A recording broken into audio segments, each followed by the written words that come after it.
Assalamualaikum warahmatullahi taala wabarakatuh. Kembali lagi di YouTube channel Pondok Pesantren Gedangan bersama saya Ahmad Rafiuddin. Dalam video podcast season kedua ini, di mana kami sudah mendatangkan narasumber yang dipilih oleh kru YouTube Pondok Pesantren Gedangan. Beliau adalah Ketua Asrama Pondok Pesantren Gedangan, Ustadz Ahmad Syarifuddin. Namun biar lebih afdol, biarkan beliau mengenalkan dirinya sendiri. Silahkan Ustadz. Ya, terima kasih. Nama saya Ahmad Syarifuddin, tapi lebih dikenal atau nama pasarannya itu Joko. Ya, Lumayan unik Ustadz. unik. Ya. Ini tapi Dari Ahmad Syarifuddin jadi Joko. Mungkin ada hikmah ataupun sesuatu yang menguntungkan dari nama Joko itu. pasti kan Joko itu kan apa? Kalau bahasa Maduranya lanceng. Solo lanceng terus saya sampai tua. Naudzubillah. Semoga cepat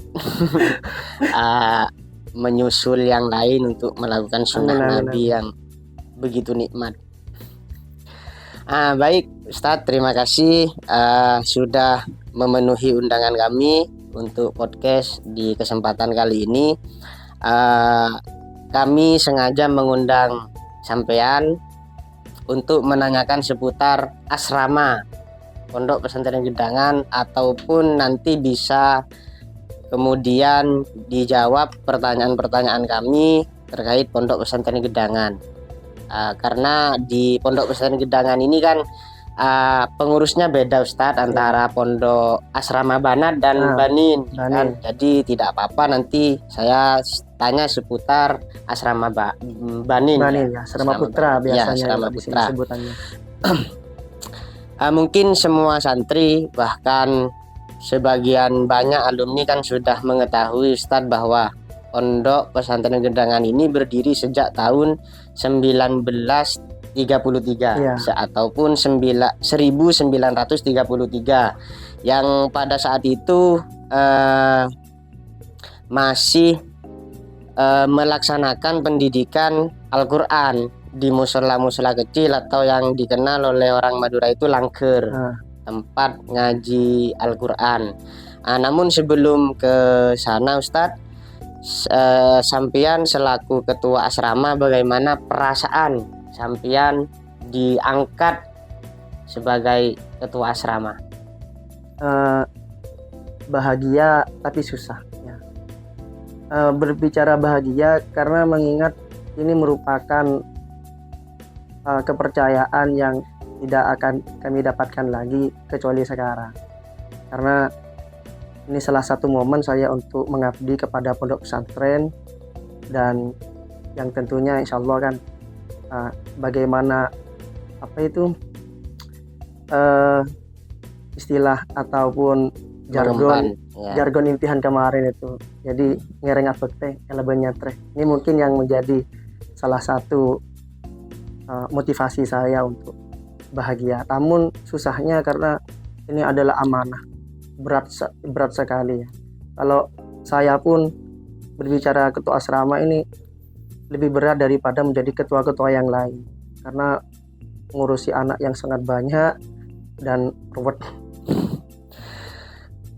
Oh iya, kalau bicara mengurus santri yang mukim lah bahasanya di pondok, itu sekarang dari zaman dulu kan yang masih hanya sebatas ngaji langkeren, kalau bahasa Maduranya itu. Sekarang sudah berapa banyak santri di Pondok Pesantren Gedangan yang mukim? Yang mukim untuk sementara ini data yang kami buat ini sebanyak 181 ya.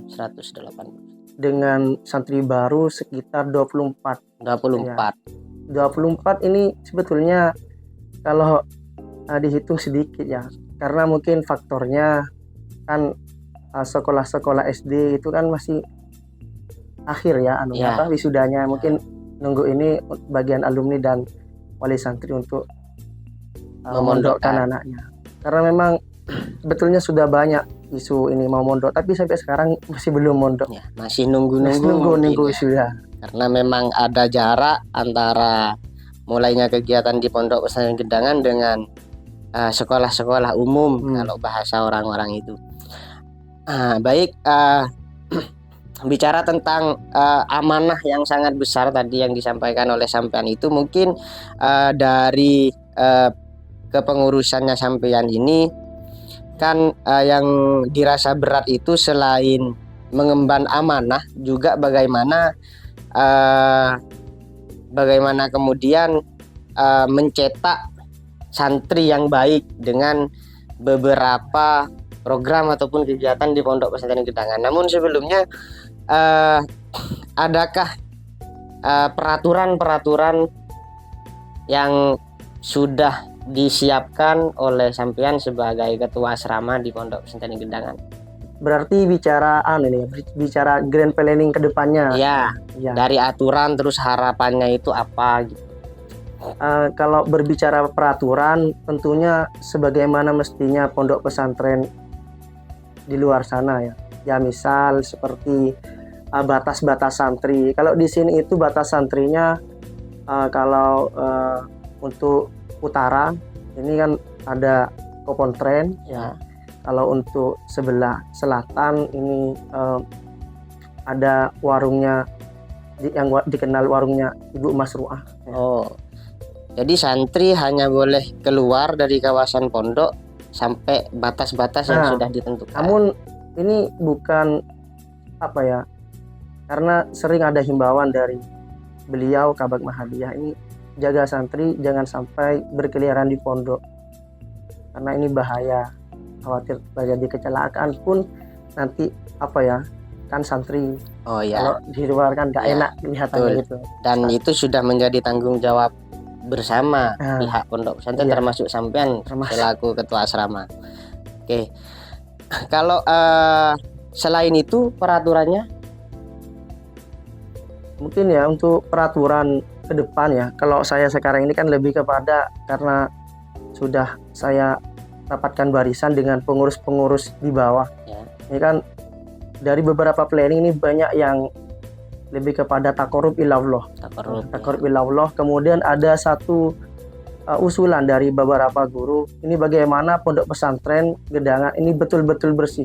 Hingga kalau kami simpulkan, jadi grand planning yang kami bawa untuk saat ini, untuk ke depan 2023 sampai 2024, ini adalah bagaimana mampu membangun santri yang spiritual dan bersih begitu mungkin. Oke, siap. Selanjutnya gini, kalau ada peraturan pasti ada kewajiban sebagaimana yang disampaikan sampean barusan bahwa santri ini wajib mengikuti peraturan-peraturan yang ada seperti menjaga kebersihan, keamanan, terus larangan-larangan yang signifikan lah ataupun yang paling ditekankan oleh sampean selaku ketua asrama.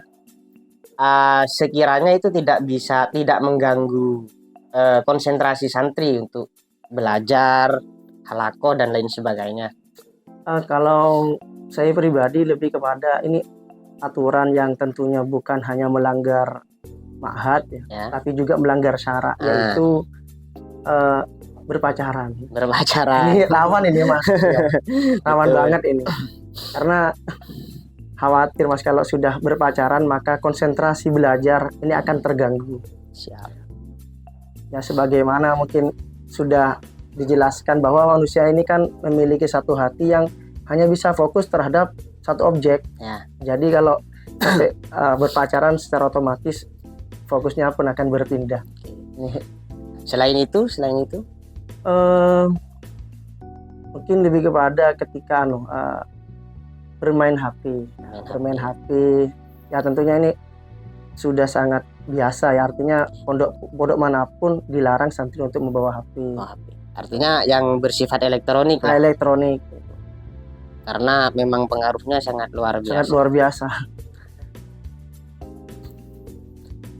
Kemudian ada batasan-batasan larangan seperti merokok.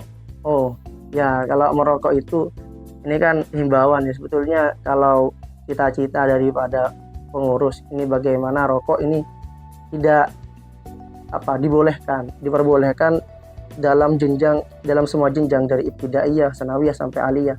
Namun untuk sementara ini kan yang diperbolehkan hanya untuk jenjang aliyah. Iya. Tapi insyaallah ke depan beliau dan kita doakan bersama kepada para pemirsa bagaimana nanti sampai jenjang aliyah pun ini rokok pun dihapus. Ya mungkin sudah ada, itu sudah termasuk planning dari sampean, khususnya dari majelis keluarga ke depan ya. Jadi sampean memang sudah memikirkan cara bagaimana sekiranya nanti yang sanawiyah sekarang yang nantinya akan ke aliyah tidak tertarik pada kebolehan merokok di tingkat aliyah. Boros nanti Pak, boros mokong nanti. Iya. Karena kalau terus seperti ini kan nantinya juga nambah biaya juga. Iya. Bicara tentang biaya kan di sini kan sudah ada ketentuan biaya bagi santri pondok. Mungkin juga bisa dijelaskan. Oke. Jadi kalau biaya ya kami mulai dari indekos ya. Indekos makan itu ini kan setiap bulannya 300. Kemudian ada istilahnya itu kalau biasanya i'anah syahriyah. Jadi kalau di sini biasanya disebut sombengan aing berlistrik. Jadi itu 50 ya. 50. Kemudian bahkan kalau dari Kabag Mahadiyah ini menekankan santri setiap harinya ini harus dikasih jatah 5.000. Nggak boleh lebih dari 5.000. Uang saku. Iya. Uang saku. Karena memang beliau selalu menjaga santri agar tidak boros. Dan beliau yang selalu mewanti-wanti santri untuk tidak merokok. Karena kalau merokok ya kan nanti larinya boros. Nggak cukup 5.000. Nggak cukup. Kalaupun merokok, beliau pun menekankan jangan sampai lebih dari 3 sehari. Dan sudah makan kan biasanya kan kalau teman-teman bahkan Ustadz kalau sudah makan mau merokok tok begitu. Jadi 3, lebih dari 3 nggak boleh.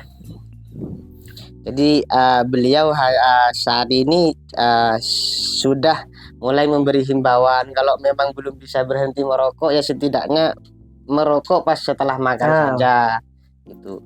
Hitung-hitung lah biar cuci mulut lah gitu. Himbauan dari beliau mungkin lah. Iya. Ya. Bicara masih terkait biaya tadi kan cuma bagi santri yang kos ya. Artinya yang juga makan dari helm ataupun dari pihak pondok. Terus berarti itu kan ada santri juga yang tidak kos berarti. Oh ya, kalau berbicara indekos ya sebetulnya ini ada himbauan penting sebetulnya, ini perlu diperhatikan karena ini langsung dari ketua umum bahwa yang boleh menerima indekos ini hanya beberapa, artinya beberapa keluarga. Beda halnya Ustadz kalau dikirim begitu ya, keluarganya dekat kan biasanya dikirim. Ini kan istilahnya bukan indekos tapi dikirim dari rumahnya, nggak masalah kalau begitu. Karena kan di pondok juga mungkin sudah menyiapkan tempat seperti dapur, ya kan? Kalau memang tidak mau kos di salah satu majelis keluarga yang sudah ditentukan, ya bisa masak sendiri. Bisa masak sendiri. Fasilitas kan juga sudah ada. Jadi masih seputar biaya ini kan ya. Tadi kan sudah disampaikan bahwa biaya di pondok pesantren ini terbilang sangat murah lah. Satu bulan bisa makan cuma 300 rupiah. Terus satu bulan kita mandi, terus menikmati listrik dengan berbagai fasilitas, kipas angin dan lain sebagainya. Itu cuma 50.000. Mungkin selain itu ada. Ya untuk untuk santri-santri yang istilahnya itu ya masak sendiri ya. Masak sendiri. Anak itu dikenakan biaya 15.000. Untuk istilahnya kan teman-teman atau santri-santri kan membawa rice cooker, rice cooker gitu. Cosmos Cosmos. Cosmos. Oke, kalau bicara tentang asrama, ya kan? Biaya lain di asrama itu seperti halnya rak buku ataupun tempat baju. Tempat baju. Ya. Itu Apa kan, gimana? Itu kan apa itu dibayar ketika awal nyantri. Awal masuk. Ya, sebetulnya kan ini kan masih baru-baru ya, pondok pesantren atau pondok pesantren Gedangan menggunakan istilahnya loker ya. Kurang lebih 2 tahun sekarang. Ya. Teman-teman itu dikenai biaya 100.000. Jadi kalau nanti ada santri baru ke sini membayar uang 100.000 biaya loker ya. gitu. Iya. Untuk tempat kitab, buku dan baju-baju gitu, dan atau peralatan-peralatan lainnya lah. Oke. Jadi bisa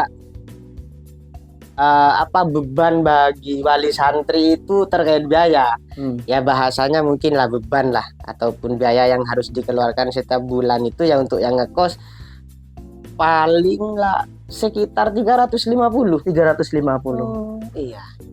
Bagi yang masak sendiri cuma 65.000. Bisa dikatakan murah berarti. Murah banget. Jadi pemirsa, bahkan alumni yang ingin anaknya mondok di pondok pesantren Gedangan tidak perlu repot masalah biaya, murah. Di Gedangan ini murah. Dan insya Allah kalau niatnya tulus memondokkan anaknya, insya Allah rezeki akan datang sendiri. Bukan begitu, Ustaz? Masuk. Tadi kita sudah berbicara tentang peraturan yang berisikan kewajiban, larangan, bahkan sempat juga dijelaskan tentang planning dari peraturan itu, Ustaz. Kalau kita bicara tentang kegiatan ya di pondok pesantren Gedangan ini apa saja, Ustaz? Kita mulai dari kegiatan harian ya. Jadi mulai dari jam berapa ya? Dari subuh ya. Jadi bangun tidur. Santri itu jam berapa? Bangun tidur itu sekitar jam 4. Jam 4 ataupun setengah 4 ini kan qiraat sudah. Speaker masjid sudah berbunyi, sehingga nanti jam 4 ini pun santri sudah bangun semua. Nanti itu kan sudah saya rapatkan dengan kawan-kawan pengurus bagaimana, karena adzan subuh itu kalau sekarang kalau enggak salah itu jam 4:49 mungkin ya. Istiwa. Jadi jam 4:15 maka kegiatannya dimulai. Teman-teman itu kan mengadakan sholat tahajud, hajat, dan sholat witir. Setelah itu ya akan sambil menunggu adzan subuh, mungkin teman-temannya ada yang belajar, ada yang menghafal alfiyah, ada yang membaca Al-Quran. Kemudian setelah itu pas habis sholat subuh mengaji Al-Quran. Ada tingkatannya kan? Ada tingkatannya. Kalau untuk ngaji Quran kan itu tingkatnya ada 3 sebetulnya, namun dibagi 2. Tingkatan mulai dari sufla, bahasa Maduranya itu ngece ya, ikro kalau bahasanya. Kemudian ada alalar.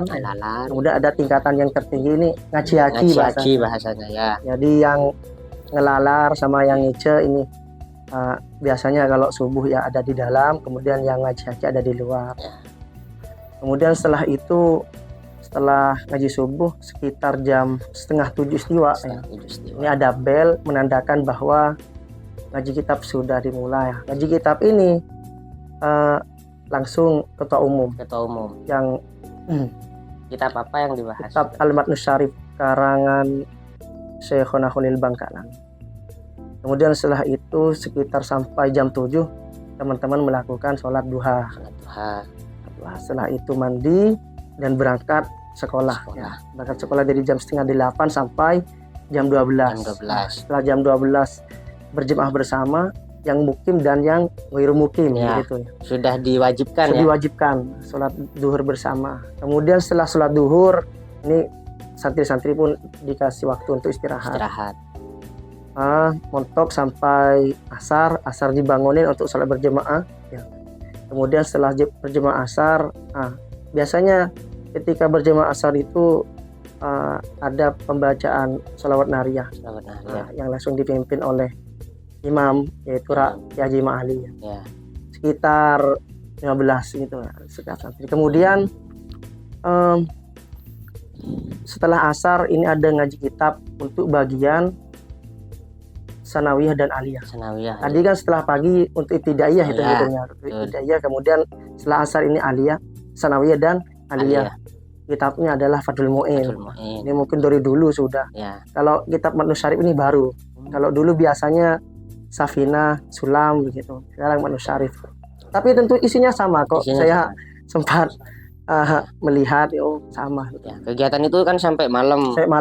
Setelah asar, santri aliyah dan sanawiyah ngaji kitab dan santri ibtidaiyah pun disuruh untuk mandi semua. Ya, siap-siap untuk maghribnya kan ya. Maghribnya. Jadi tadi kan sampai asar ya. Nah, sekarang kalau setelah maghrib sampai malam, sampai jam berapa kalau malam? Sampai jam 10. Jam 10 istiwa ya? Iya. Namun ini setelah asar sebelum maghrib ini teman-teman santri ini berkumpul ya untuk istilahnya ya membaca doa bersama. Kadang membaca Ritibul Haddad ya. Kemudian ya membaca bacaan-bacaan yang penting gitu. Ya, kemudian ngaji setelah maghrib dan terus ngaji kitab ya setelah isya jam 8 ini sudah dibel masuk ngaji kitab ya. Ngaji kitab ini per kelas ya, bukan seperti tadi. Nanti ada gurunya masing-masing sampai nanti setelah jam 9 baru jam belajar bersama. Di waktu jam belajar itu ada kegiatan lain selain jam belajar? Ada. Bahkan ini kan termasuk program unggulan. Mulai dari Al-Miftah ya, Al-Miftah. Kemudian ada bahasa asing ya, bahasa Arab, bahasa Inggris. Ya. Kemudian Tahsinul Khod itu kan. Tahsinul Khod. Oke. Bicara tentang program unggulan, selain itu ada enggak? Ini kan berbicara kan di pondok pesantren ini kan ada 2 divisi ya sebetulnya. Ada divisi taklimiyah, kemudian ada divisi ubudiyah. Ya. Kalau taklimiyah ini program unggulannya diantaranya adalah Hafidz Al-Quran. Dan alhamdulillah ya tahun kemarin ada salah satu santri yang dinyatakan Hafidz Al-Quran. Ya, sekarang insyaallah rencana ini ada. Alhamdulillah. Semoga tidak hanya satu Ustadz ya. Iya. Biar nanti Gedangan benar-benar meluluskan santri-santri yang berguna. Untuk masalah tetap pada masalah kegiatan. Kalau kegiatan mingguan apa saja Ustadz yang dilaksanakan seminggu sekali? Kalau mingguan itu seperti kalau kami mulai dari taklimiyah ya. Ada musyawarah kelas. Jadi musyawarah kelas ini musyawarah per kelas nanti yang akan dibimbing langsung oleh wali kelasnya. Sehingga ini kesempatan bagaimana wali kelas memberikan pelajaran tambahan ya, yang tentunya mengarah kepada pelajaran-pelajaran di kelas. Ya. Kemudian untuk untuk ubudiyah ini kalau akan istilahnya itu ziarah kubur ya, nyelasenya. Nah, untuk ziarah kubur ini kan setiap Kamis ya, Kamis ba'da asar ini semua santri ziarah kubur ke makam muassis pendiri Pondok Pesantren Gedangan, tepatnya di sebelah utara pondok pesantren. Selain itu kalau untuk berbicara ziarah kubur ya masih terkait ziarah kubur, untuk ziarah kubur ke makam Nyai Rohemah ini setiap hari sebetulnya. Ini disetting dengan setiap habis ngaji subuh Ya. ini teman-teman ziarah kubur Dijadwalkan. ini per kamar Per kamar ya. beda halnya nanti ketika hari Jumat Jumat pagi Oh, ya, Jumat pagi. ini serentak semuanya di sebelah di sebelah utara ya sebelah selatan ini teman-teman Senawiyah Aliyah ini menghatam Al-Quran. Kemudian karena kan tidak tempatnya tidak memungkinkan, maka untuk santri ibtidaiyah ini taruh di depan pondok membaca Yasin dan tahlil gitu. Oke, mungkin itu saja dari saya. Sebelum ditutup ya Ustadz, ya mungkin kegiatan lah banyak kan, seperti musyawarah pertingkat, muhadharah dan lain sebagainya itu. Yang mungkin tujuannya itu sangat luar biasa. Kalau muhadharah tujuannya ya menguji mental dengan menampilkan santri berpidato dan lain sebagainya. Mungkin sebelum kita tutup, ada himbauan Ustadz untuk santri Pondok Pesantren Gedangan dan mungkin bisa diketahui oleh para alumni dan wali santri agar membantu pihak pondok pesantren termasuk sampean selaku kota asrama untuk mendorong anaknya mengikuti himbauan yang disampaikan oleh sampean. Silahkan Ustaz. Ya, pertama ya himbauan yang sangat saya tekankan ini sebetulnya berkenaan dengan HP ya. Karena rata-rata ketika wali santri ke sini ya menyambangi anaknya, kemudian ini pasti ya saya pasti selalu menemukan, bahkan saya berpikir apakah saya bertindak keras ya dan gak enak Ustaz. Khawatir nanti salah paham nanti kan gak enak kan. Dikira terlalu kasar gitu. Kalau melihat pondok besar kan biasanya langsung disita kan oleh pengurusnya. Tapi kalau sini mungkin saya lewat podcast ini saya minta tolong kepada seluruh wali santri ya untuk bagaimana lebih diperketat lagi kan. Jadi kalau di sini jangan dikasih HP gitu. Karena pada dasarnya nanti kalau dikasih HP main HP ini ada beberapa kemungkinan pertama, kenapa kalau bahasa maturun saya kekerong jika benih yang sepuluh ada lingkar thank you pasti kekerong HP kemudian kemungkinan yang kedua artinya konsekuensi ya daripada diberikan HP, santri ini akan menjadi tidak betah karena akan melihat dan yang lain sudah lebih merasa enak dengan HP gitu. Karena pas ketika orang tuanya itu pulang Facebooknya belum selesai, Instagramnya gitu. Belum selesai gitu. Hanya ini perlu sebetulnya bagaimana Ustaz ya, saya kadang kebingungan gitu, bagaimana caranya gitu. Tapi wali santrinya mungkin kasihan, cuma kan kalau terus kasihan tanpa memikirkan konsekuensi atau efek daripada itu kan bahaya juga Ustaz. Mungkin dari podcast ini, dari himbauannya sampean bisa diminta tolong diperhatikan oleh wali santri, para alumni untuk membantu pihak pondok pesantren khususnya ketua asrama bagaimana kiranya ketika menyambangi putra putrinya jangan sampai dibiarkan terlalu banyak waktu untuk bermain HP. Setidaknya ganggu konsentrasi putra putri sampean dengan pertanyaan bagaimana di pondok, terus kegiatannya bagaimana itu mungkin Ustaz sampai mana hasilnya, sampai mana hasilnya biar bisa baca kitab atau tidak gitu tadi. Betul, biar tidak fokus yang mau main HP terus. Jadi kalau disuguhkan pertanyaan terkait bagaimana keadaan di pondok kan putra putri sampean para alumni kan jadi fokus untuk menjawab artinya sebelum dikirimkan sudah mempersiapkan Ustaz. Ya gitu. Siap. Ya sebetulnya selain itu ada lagi Ustaz. Ya monggo sampai. Kalau pulang begitu Ustaz. Kalau tidak memiliki kepentingan yang urgent yang sangat mendesak untuk pulang gitu. Ya jangan dibawa pulang lah Ustaz gitu. Kalau pulang kan nanti pelajaran yang di kelas, kemudian kegiatan yang di pondok kan ini tidak terlaksana begitu. Akan banyak nanti kitab-kitab yang tidak ngikutin lah. Tidak ngikutin yang kemudian keterangan dari guru pun. Kemudian kalau pulang itu kan sebetulnya jangkanya Ustadz biasanya kalau untuk sakit ini sama majelis keluarga ini hanya dikasih waktu 3 hari. 3 hari. Ya, kecuali 3 hari masih sakit ya biarkan, tapi kadang dibiarkan sama orang tuanya. Setidaknya ada konfirmasi lah dari wali santri ya, kalau misalkan sakit 3 hari belum sembuh ataupun belum stabil untuk bisa balik ke pondok, mungkin wali santri bisa datang agar menyampaikan bahwa putra putri wali santri itu masih belum bisa balik ke pondok. Jadi ketua asrama pun juga tidak kebingungan. Kalau terlalu lama kan mau ditindak alasannya sakit, nggak ditindak ini lebih batas kan gitu Ustaz ya. Jadi itu ya kayak itu juga Ustaz kan ya, pulang karena ada hajatan. Kadang yang memiliki hajatan tetangganya Ustaz. Jadi ingin pulang beda jauh. Palang ya, setidaknya wali santri ya bisa pulang setelah sekolah.